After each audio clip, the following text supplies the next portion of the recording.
What is going on, beautiful people? Thank you for stopping by today. My name is Alex and we talk about real estate photography here, and today is no different. But what is different today is we're going to be talking about editing photos, and this is by far the most requested video question that I get, without a doubt. On every single video I post, everybody asks me, can you do an editing video? Can you do an editing video? And this is it. This is the video. So I just took pictures of a house today, and I thought, why don't I just go ahead and do that video today? I had a little bit of time. I had a photo shoot that I was supposed to do this afternoon that pushed till tomorrow. So I was like, what do I do with all this free time? So the answer is an editing video. So without further ado, let's go ahead and show you guys the process and how to get those crispy, beautiful windows and bright rooms without a flash. All right, let's go.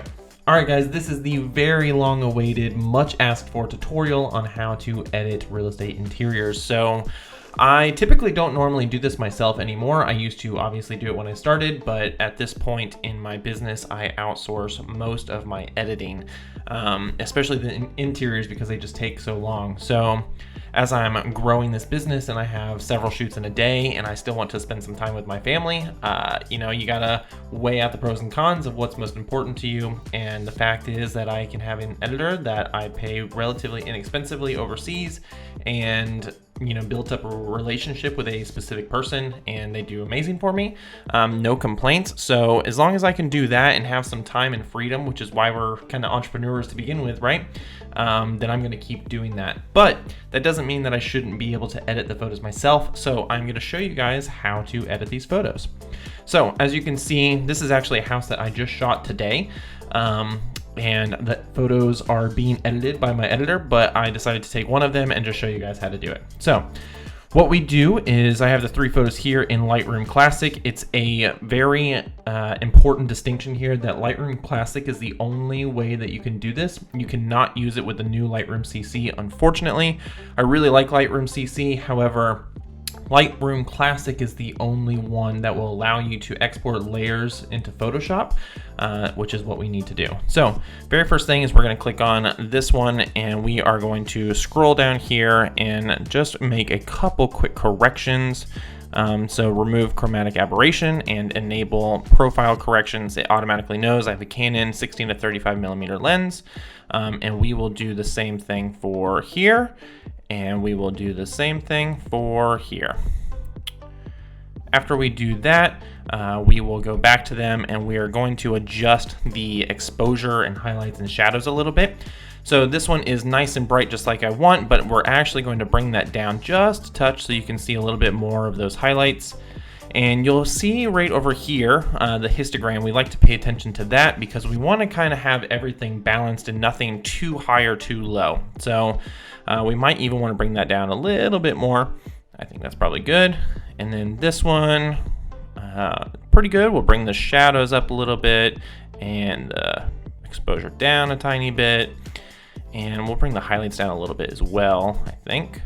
And then this one, we are going to bring the shadows up, excuse me. We are going to bring the exposure up, and we are going to drop these highlights down so that we can see that sky still. So I think that's looking pretty good. I'm going to get these blended together in Photoshop, and then I'm actually going to bring it back into Lightroom and continue the editing there. So let's select all of these. You're going to right click, you're going to go to edit in, and then open as layers in Photoshop. All right, we are letting them load up in here. Perfect. So what we want to do very first is bring this dark one up to the top, bring your baseline one to the middle, and have your brightest one on the bottom. So what we like to do first is go ahead and take that little eyeball off of the dark one. And so we're looking at kind of the baseline one right here. And from there, we're going to go over to channels, and we're going to command click on RGB channel. It's going to go ahead and select all of this. And what we want to do is go up to select and then modify and feather. This is also, there's a shortcut for it, but easy to just do that as well. I like to put in about 150 for this, 150 pixels. It's going to highlight those areas, and then what you're going to do from there is go back over to layers and add as layer mask. What you're doing there is essentially creating a luminosity mask and making the blend a little bit more even.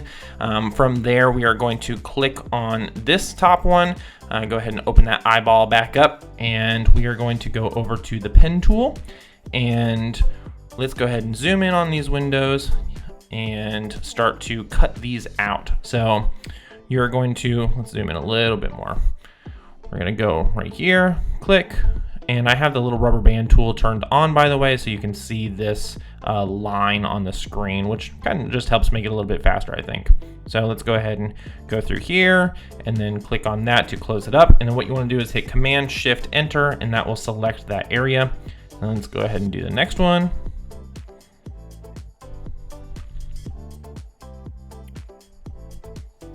Command Shift Enter. Let's do the next one. Just like that. Command Shift Enter. The next one. And what you could do also is do the entire window and then just exclude these bars in the middle. That's another way to do it. Either way, whatever you think is faster. Let's go ahead and zoom into this guy over here and we'll go from there to here to there to there to there. Go around this little dream. Okay. And then let's zoom in and go around this faucet.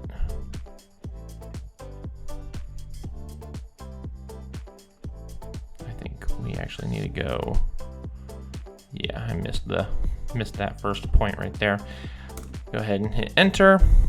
And from there, we are actually almost done. Let's go ahead and hit layer mask, and then that will go ahead and pull those windows in for the most part. As you can tell, we're actually pretty close to being done. So what you can do from here is hit Command W, and that's going to save it and close it out of Photoshop. It should bring it back into Lightroom from there.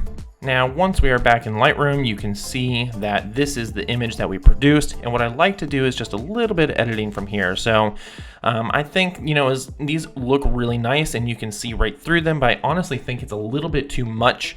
It doesn't look real natural. So what I like to do is just bring up these highlights a little bit.